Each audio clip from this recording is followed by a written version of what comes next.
Kitab insanın ürəyində yaxşı və bəzən də pis təəssüratlar yarada biləcək dərəcədə təsirli vasitədir. Başqa vasitələrdən fərqli olaraq bizə elm mənbəyi kimi daha da yaxın və həm də çox dəyərli vasitədir. İnsanı həm düşündürür, həm də düşüncə tərzini dəyişir.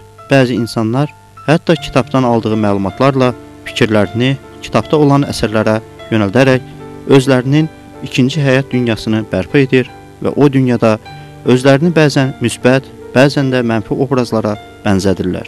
Əlbəttə ki, kitabda təsvir olunanların əksər hissəsi həyatdan götürülmüş böyük bir həyat dastanıdır. Daima insanlar tərəfindən yaradılır və insanlar isə səhnələrdə canlandırmaqla bu əsərləri yaşadırlar. Bir kitab olsaydı həyatın, kitabxananın harasına qoyardın? Tarix kitabları, roman, bioqrafiya, yoxsa şeir rəfinə? Gözə dəyən bir yerdə mi dayanmağını istərdin, yoxsa diqqətli nəzərlərin belə görə bilməyəcəyi bir yerdəmi? Tez-tez açıb oxuyardınmı? Yoxsa hərdən bir tozunu almaqdan ibarət olardı həyat kitabın? Həyatda gözəl şeylər etdinsə, insan kimi yaşadınsa və yaşatdınsa, hər kəsin görə biləcəyi bir yerdə olsun istəyərdin qürur duyaraq, yoxsa göz qarşısında dayanmağını mı istəyərdin? Səni tanıyan hər kəs tez-tez açıb oxusun, faydalansın. Kitabı əlinə alan sonuna qədər oxuyardımı? Yoxsa dərhal sıxılardı?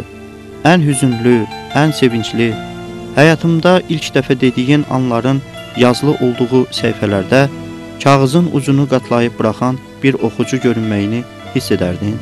Sənin üçün ən çətin anları gülümsəyərək, ən xoşbəxt anları ağrıyaraq, ən qəribə anlarını anlamadan oxuyanlara nə deyərdin? Hirslənərdin? Yoxsa hər kəsin ayrı bir vicdana sahib olduğu və buna görə də hər kəsin özünə xas bir gerçəyi var deyərək gülümsünüb keçərdin? Haqlı olsalar belə haqq verməz idin, səhv etdiyində ağıl öyrədənlərə. Göz görə-görə etdiyin səhvlərə bir daha peşman olmaz idin. Həyatını yazan kitabın məzmununa deyil, qalınlığına baxanlar əhvalını pozardı. Həyatın kitab olsaydı, sən ən çox hansı hisslərini sevərdin?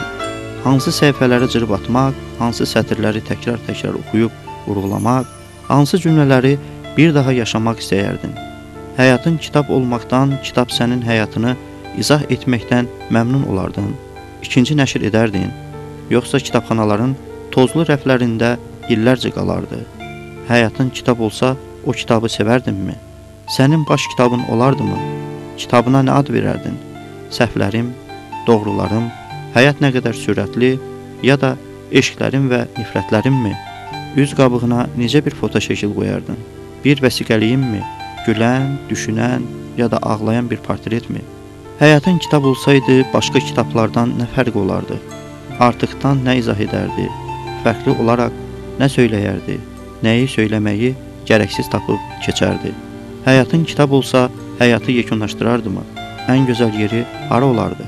Başlanğıc mı, ortası mı, sonu mu, yoxsa hamısı mı?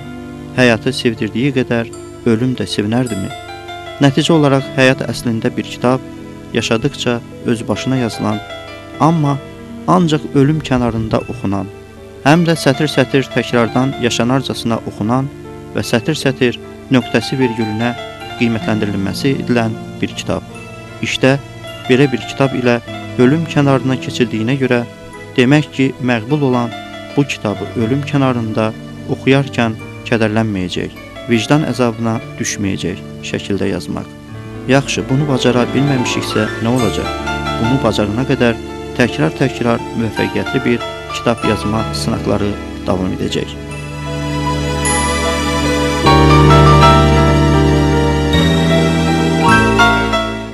Hamınıza uğurlar arzulamaqla Nazim Müftəliyev, MTV.